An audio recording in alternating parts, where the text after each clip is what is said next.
گناہ صغیرہ کا اسرار کبیرہ تک اور کبیرہ کا اسرار کفر تک پہنچا دیتا ہے۔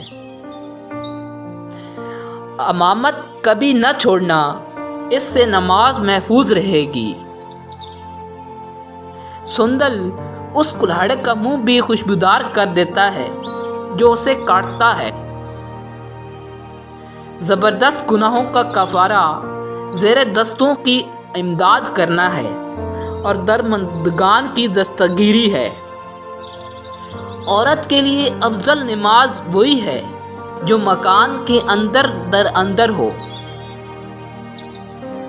جب قرآن پڑھا جائے تو اسے پوری توجہ سے سننا ضروری ہے۔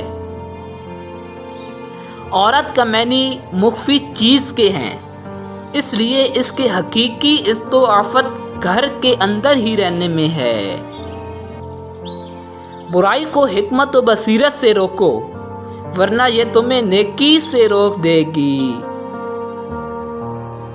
اعلیٰ ترین صدقہ یہ ہے کہ مسلمان علم سیکھے اور دوسروں کو سکھائے۔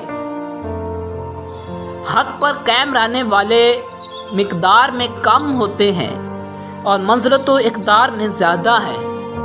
نفس پر شریعت کی پابندی سے زیادہ کوئی چیز دشوار نہیں۔